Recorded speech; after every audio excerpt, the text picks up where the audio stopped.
Ladies and gentlemen, it would take a full feature film-length screenplay to properly introduce our next speaker. He has called himself a forever optimist, and that optimism stood him in good stead as governor as he worked to tackle problems that had plagued politicians in what is America's perhaps most complicated state for decades. Excellent training, no doubt, for the fight that he is waging now as a climate action hero. Notwithstanding his global commitments, his Austrian roots continue to run deep. And that's what we see now in this short film that was brought to Vienna by the governor of the region where the founder of R20 was born. Let's take a look.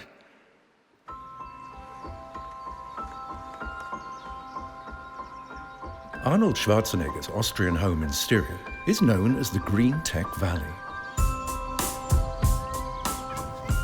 Green technologies made in this innovation hotspot are helping globally to save 550 million tons of CO2 a year.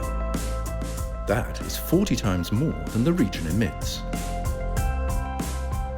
Together with Governor Hermann Schützenhofer, these innovators have planted 20 oak saplings, which are going to grow into strong, beautiful trees, symbolizing powerful climate protection. Just like the Austrian oak, Arnold Schwarzenegger found new roots in California. We need to think and act big for a sustainable future. We are the family of global pioneers and a strong partner of the R20 Austrian World Summit.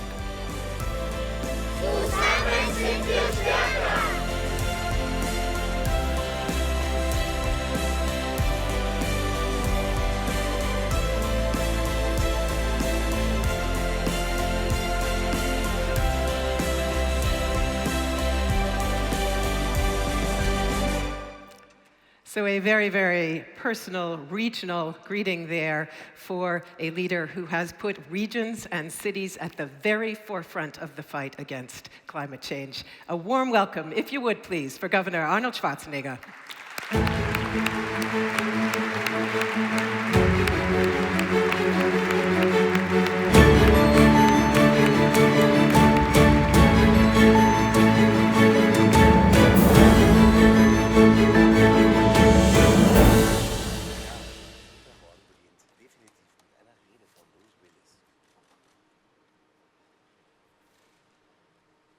Recht herzlichen Dank für die nette Einleitung. Ich werde zuerst ein paar Wörter in Deutsch sagen. Es ist wirklich wunderschön und fantastisch, hier in meinem Heimatland wieder zu sein, in Österreich, speziell hier in Wien.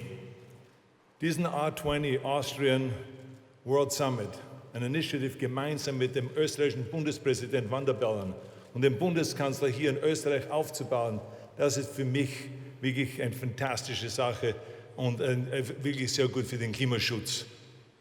Ganz besonders freut es mich, dass wir fantastische Unterstützung von so vielen Regionen haben, hier in Österreich, besonders aus Wien, Niederösterreich und natürlich mein Heimatland aus der Steiermark.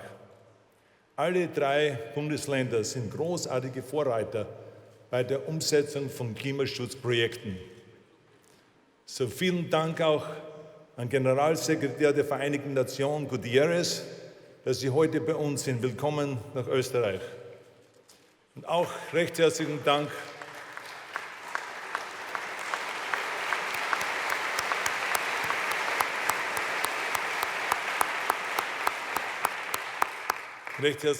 auch an Prime Minister Rasmussen aus Dänemark und Prime Ministerin Solberg aus Norwegen.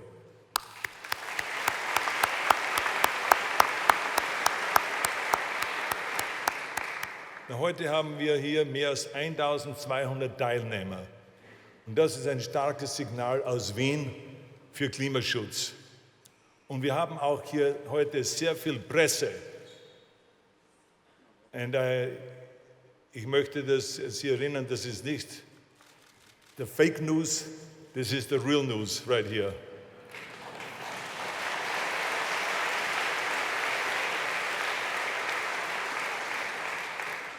Jetzt ist restlich in Englisch. Thank you very much for the wonderful introduction. It's really wonderful to be back here in Austria, my home country, and to have this annual summit here. It is really unbelievable when you think about that. Just a few days ago, I was told that I cannot fly to Austria for this summit because of my heart surgery. But I knew that I'm going to make it because my will and my positive thinking, I always know that I can do it.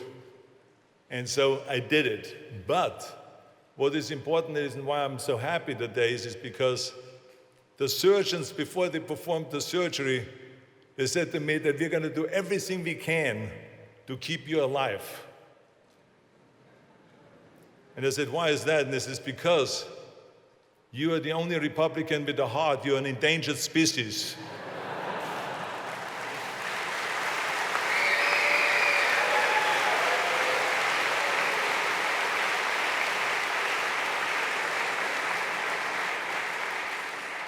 Anyway, that's what you always do when you start a speech. You warm up the crowd a little bit with a joke.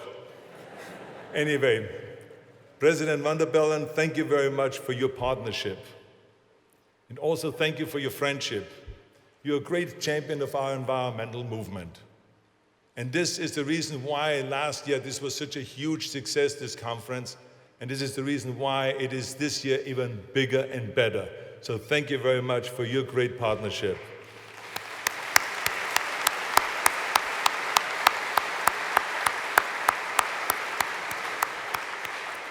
And Chancellor Kurz, I'm proud that you have partnered with us on this summit.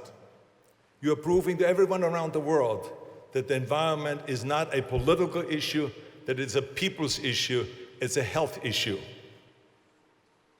You and President van der Bellen may come from different parties, but you both agree on a need for a clean energy future. So thank you very much for that. A big hand for the Chancellor for being here today and partnering with us.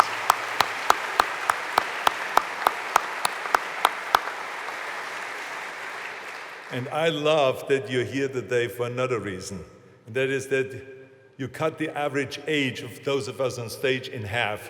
So thank you very much. I mean, this is wonderful to have someone just in the early 30s to be here. So thank you. And Secretary General Gutierrez, I want to thank you also for sending an incredible message here today by joining us.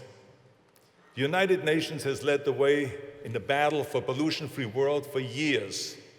And I cannot thank you enough for your great leadership.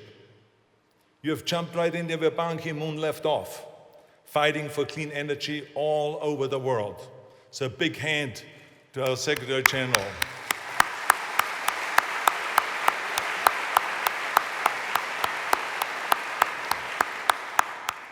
Now look at this room here. We have over 1,200 environmental crusaders here, representing more than 70 nations. 2 presidents, 3 prime ministers, countless of environmental and energy ministers, and more than 2 million people watching from home. Now that is what I call action. But this action would not be possible if it wouldn't be for one extraordinary woman, a smart woman, a woman that is very passionate about the environment, and is a great organizer. And I'm talking here about Monica Langthaler, right here in the front row. Monica, get up.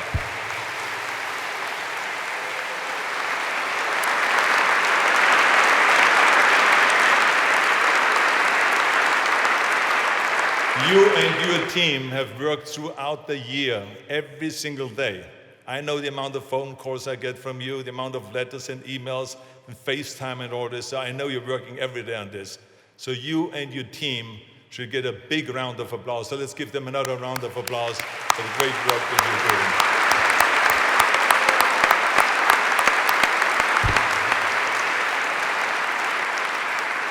doing. And there's a lot of great energy in here. But despite the great energy here, too often at this summit, we make a big mistake by playing the victim. Too often we act like we're losing the battle to fossil fuels. Too often we play defense instead of offense. I say no more. The day we go on the offensive, the day we say to the defenders of the old order, You cannot hide from the future. Today, we no longer are the victims, we are the victor. The best lesson of my life I've always learned in sports. There's one thing I learned very quickly as a weightlifter, which was half of the battle is believing in yourself. If you don't believe that you can lift that weight, you're not gonna lift it, trust me. It's not gonna move overhead by itself. So ladies and gentlemen, we have a huge weight to lift, but together we can do it, especially if you have that confidence. It is time to start acting like it. It's time for less whining and more action. So stop whining. Believe me, my confidence isn't misplaced. All over the world, in the cities and states, in colleges and universities, at companies and nonprofit organizations, we are already winning. Don't be frustrated that some leaders are stuck in the past, because there are many leaders all over the world filling that vacuum and fighting for a clean energy future. Did you see, for instance, President Macron of France going to Washington and speaking to the United States Congress and telling them there is no planet B and we must make the planet great again? That is what I call confidence. And that's exactly what we have to do in order to really make our CAP 21 become a reality. But of course, we cannot just rely on the great activity that is on the world stage, which is fantastic. We can't just rely on what's happening from country to country. But as governor of the great state of California, I know the power of subnational governments, the power of the cities and states and provinces and neighborhoods that control 70% of the emissions. And I've seen firsthand as governor of the great state of California how we fought the federal government, how we fought Washington, when they told us we're not allowed to implement our own environmental laws. We took them to court, and we took it all the way up to the Supreme Court of the United States, and we won. That is the kind of power subnational governments have. And now we can control our own destiny. And at the subnational level, there's so much green success all over the world. Let me just share with you a few examples. I mean, right here in Austria, the state of Lower Austria, or also called Niederösterreich, achieved 100% of renewable energy in 2015 already. And in my home state of Styria, the Panda project, which will create a statewide network of electric charging stations every 15 kilometers, so that drivers can switch to clean electric cars. So that's just the action that's going on here in Austria. And I want to say thank you to Landeshauptmann Schützenhöfer for his great vision and his great leadership. Now, they're planting also oak trees and all kinds of things all over the state of Styria. And right after this speech, when I'm finished, we're going to sign an agreement between Styria and the R20, our environmental organization that specializes on subnational governments, because they're going to join us. And on the other side of the world, in California, Governor Jerry Brown has continued the landmark policies and environmental goals that I fought for as governor. And he has aimed even higher.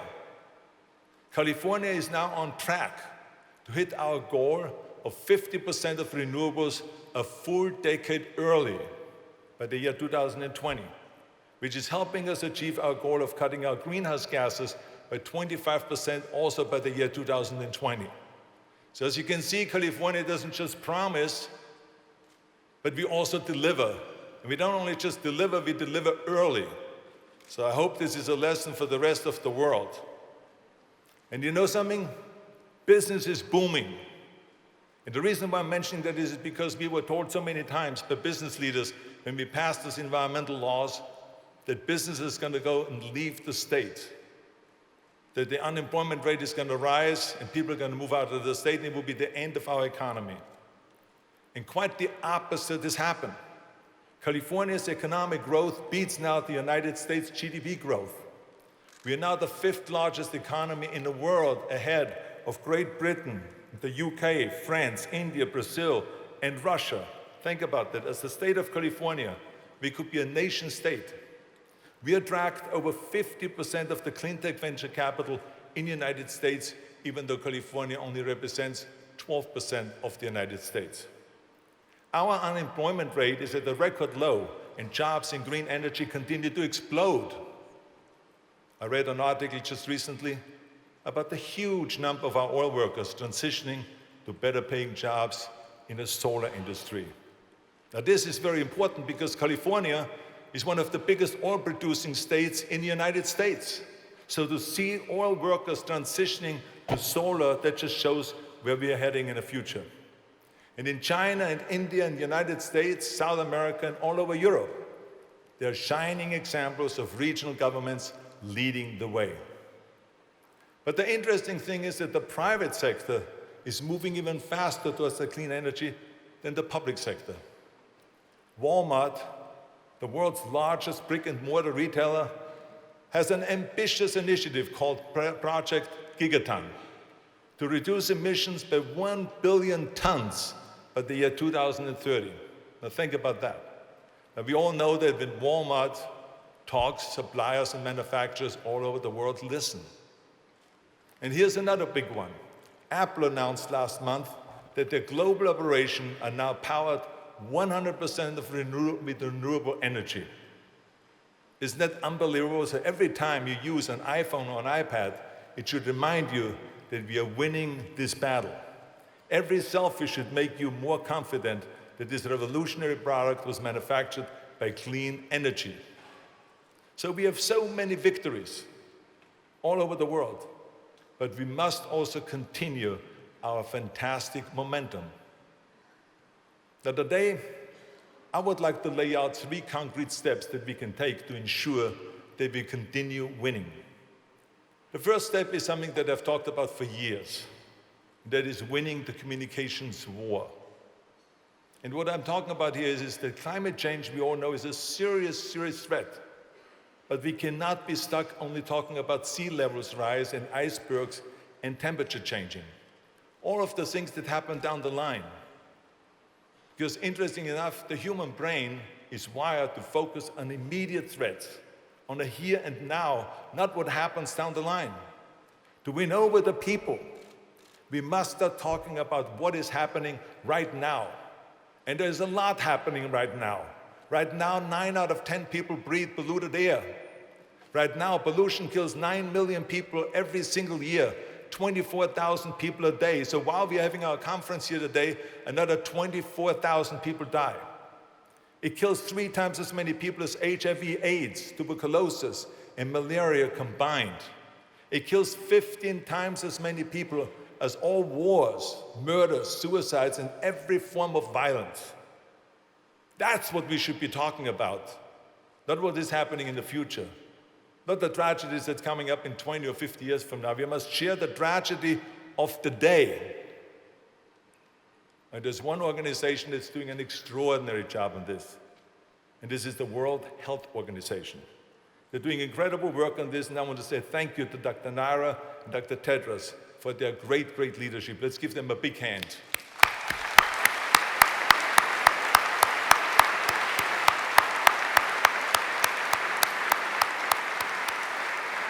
And we must continue to help them get this message out there. Now, the second step is sharing our ideas with each other. Around the world, different cities and states and countries have already tested and pioneered fantastic policies. We don't need to reinvent the wheel here. The blueprints are out there waiting to be copied. To put the spotlight on green policies, the Schwarzenegger Institute at the University of Southern California has launched a digital environmental legislative handbook. It's a fantastic resource for city and state leaders to share their laws. If you want to write a law to transition your city streetlights to LEDs, or if you want to copy California's renewable portfolio standard, you don't have to start from scratch. You can go online and download the full law and the research that is behind it. What do you think? We in California, we came up with all of our own environmental laws? No, we copied. We copied other countries, Sweden, Denmark, Finland, Norway, Germany, Japan, copied all of them. As a matter of fact, our cap and trade system, which is the best in the world, is a copy from European countries. Tony Blair helped us to perfect it because the Europeans made some mistakes early on. But he helped us perfect it, so we have the most perfect cap and trade system, so we copied it. And the same is also in bodybuilding. What do you think, in bodybuilding I invented the curl or the bench press? No. I took magazines and I read what previous champions did. I copied those exercises. And then I became the champion, and then I started changing and developing my own training principles and shared those with the rest of the world. So there's nothing wrong with copying. And the third step is funding clean energy projects around the world. There are leaders around the world who have shovel-ready green projects, but they don't have the funding. At the same time, there are investors hungry for clean projects, but they don't have the projects. They can find the projects, shovel-ready projects. That's why the R20 today is launching a program to connect the two, the investors and the shovel-ready projects. It is our job to connect the smart money with the smart projects. So the bottom line, ladies and gentlemen, is if we keep refining our communications, and if we keep sharing policies, and if we keep investing in the future, make no mistake, we will keep winning. To those of you who are watching at home, who are nervous about the future, to those of you who resist because you can't imagine success without fossil fuels, we ask you to join us.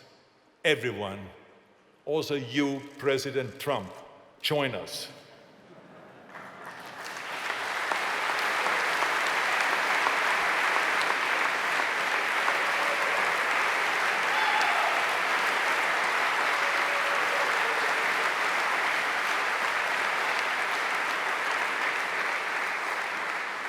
You said when you become president, you want to have so many victories that the American people will get sick and tired of winning. Well, if that's really what you want, then join us, because then you will have a lot of victories. We stand at one of the great turning points in human history. All of us gathered here today know which side of history we are on. So the question is, which side will you choose? The losing, polluting past, or the winning, clean future? Today, we choose a world powered by green energy. We choose the future. We choose to win. Ladies and gentlemen, we choose to make the planet great again and healthy again. Thank you very much. Thank you.